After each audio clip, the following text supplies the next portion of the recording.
Hi, I'm Emma. I was filled with excitement as I packed for what I thought would be an amazing family trip with my husband Tom and his family. It was meant to be our first trip together since getting married, and I was excited to join a tradition his family had been doing for years. My relationship with my mother-in-law, Sandra, had always been a bit distant ever since Tom moved in with me, but I hoped this trip would be a chance to finally get closer to her. As I zipped up my suitcase, Tom reassured me, "Don't worry, Emma, everything's taken care of. Mom and Dad always cover the trip expenses for everyone."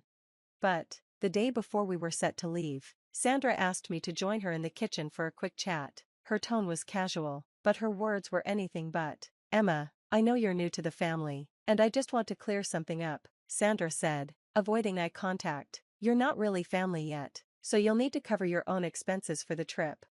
I felt a cold shock run through me, but Tom said the family expenses were covered. I replied, confused. Sandra waved her hand dismissively. "Well, that's for family. I'm sure you understand. It's only fair since you're still new to this." I tried to keep my cool, though her words stung. "I see. Thanks for letting me know, Sandra." As soon as she left the room, I called Tom, my hands shaking slightly as I held the phone. "Tom, your mom just told me I'm not considered family and have to pay for myself on the trip. Did you know about this?" There was a pause before Tom responded, his voice filled with anger. "What? No, she never mentioned that. That's not right, Emma."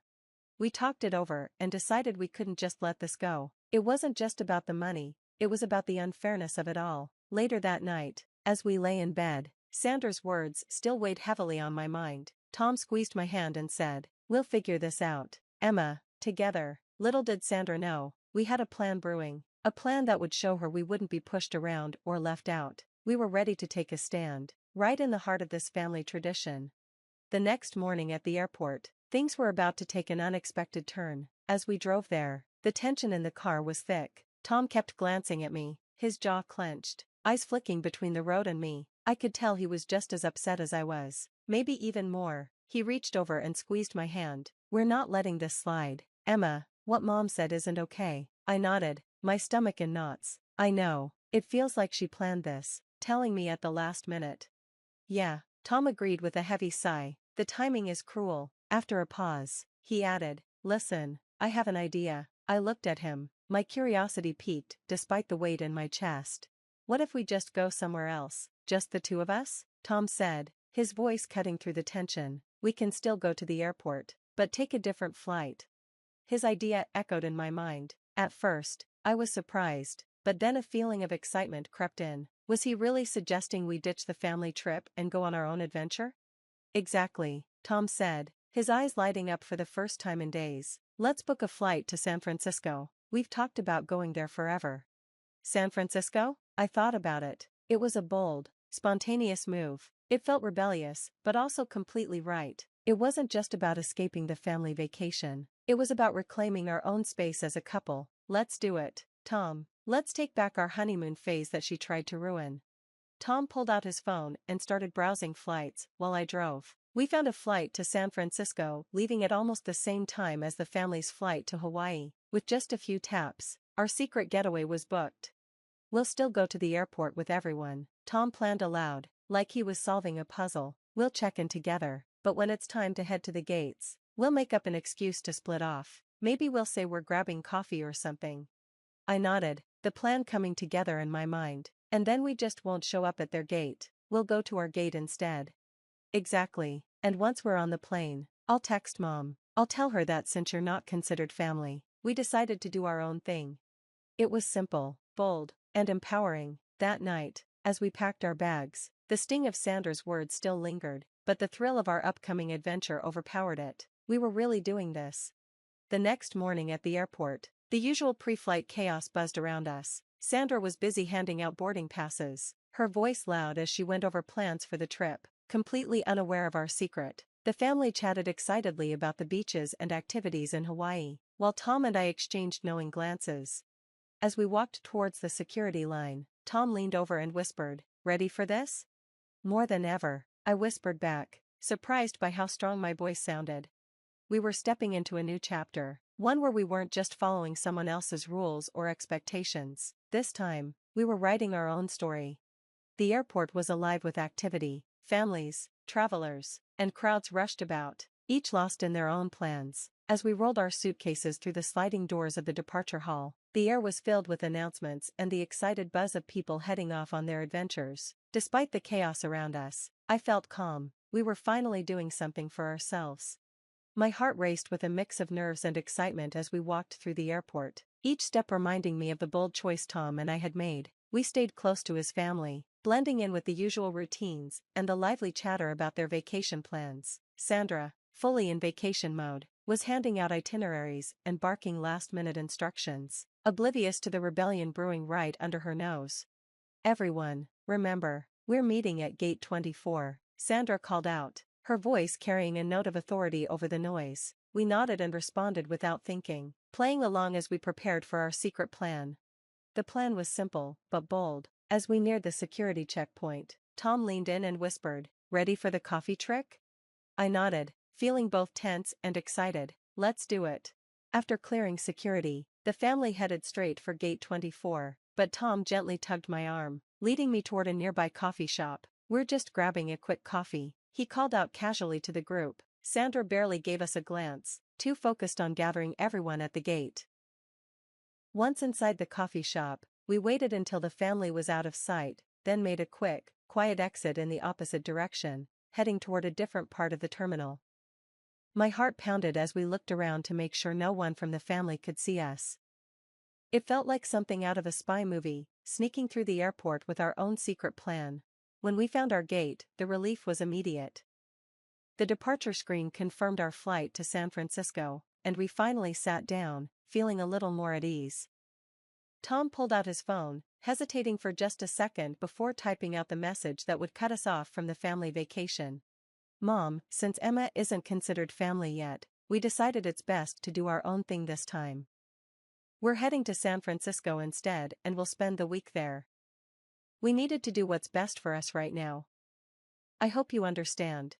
He pressed send, and just like that, the message was gone, marking a new chapter. We turned off our phones, choosing to silence whatever responses might come in the moment.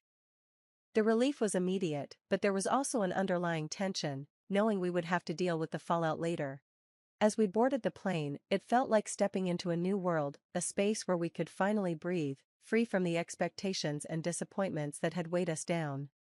When the plane took off, it felt like we were leaving behind the weight of the last few days. One chapter of our lives was fading behind us, while a new adventure awaited in the distance. Back with the family, the reaction was explosive. When Tom finally turned his phone back on, it buzzed non-stop with a flood of messages, confusion, outrage, disbelief. Texts from Sandra and other family members filled the screen, each one reacting to our decision. A mix of shock and accusations flooded Tom's phone. Sandra's messages stood out, sharp and filled with blame. "How could you embarrass me like this? This is irresponsible and utterly selfish." Her words stung, but as San Francisco came into view, bathed in the golden hues of the setting sun reflecting off the ocean, the noise of the family's discontent felt distant. We were on our own adventure, one we had chosen together. Despite the turbulence we left behind, ahead of us lay a new path, full of our own choices and dreams. This escape wasn't just from an airport or a family vacation. It was a move toward finding our own moments of freedom. San Francisco welcomed us with its iconic fog and lively streets. We wandered through Fisherman's Wharf, laughing over clam chowder and sourdough bread, snapping photos beneath the majestic Golden Gate Bridge. For the first time in a long while, it felt like we had truly escaped. We were free to explore and enjoy each other's company, without the looming shadow of Sandra's disapproval. For those few days, our spirits soared as high as the city's famous hills. But even as we lost ourselves in the beauty of the city, Tom's phone continued to buzz with reminders of the storm we had left behind. He kept the details to himself, trying to protect me from the worst of the backlash, but I could see the tension in his eyes. Reality awaited us, heavy and unavoidable. When we returned home, it hit us right away. Sandra's car was parked outside, a dark cloud over what we had hoped would be a peaceful return. Tom squeezed my hand, silently bracing for what was to come. We hadn't even put down our luggage when Sandra stormed through the front door, her face twisted with rage and hurt. "How could you two be so selfish to just run off like that?" she snapped, her voice slicing through the calm we had gathered. "Mom, we needed to do what was best for us." "We felt excluded and unwelcome," Tom replied, his voice steady but clearly defensive. "That's no excuse to humiliate me in front of the entire family." Sandra shot back, her hands trembling with anger. The argument escalated quickly. I tried to step in, hoping to calm things down. "Sandra, we didn't mean to upset you, but—" "Don't you dare butt in, young lady," she interrupted, her eyes blazing with fury. "You're the reason my son is turning against me." In a sudden flash of anger, Sandra lunged forward and slapped me. The sting of the slap wasn't just physical, it was the clearest sign of the toxicity we had been trying to escape. Tom immediately stepped between us, his face filled with outrage. "That's enough, Mom. You can't just come here and attack Emma like that." The situation spiraled out of control. Sandra continued to hurl accusations, her voice rising with every insult. Tom had no choice but to call the police. By the time the officers arrived, the air was thick with tension and unspoken bitterness. After explaining the situation and showing the red mark on my cheek, we pressed charges. Sandra was taken away, still spewing anger and resentment. When the officers left, the house fell into a heavy silence. Tom and I sat down, the adrenaline slowly fading, leaving behind only exhaustion and a deep sadness. We had escaped for a moment, but reality had followed us home. We were no longer the same people who had nervously hatched a plan in an airport coffee shop. We had grown stronger, united by everything we'd been through and our shared vision for the future. Looking back, I realized that our journey wasn't just about escaping Sandra's toxic influence, it was about embracing our right to create our own family story, one built on love and mutual respect, things that were non-negotiable for us. This wasn't just about leaving the past behind. It was about moving forward into a life we had chosen together, a life where every new day was a testament to our resilience and our commitment to never settle for less than we deserved.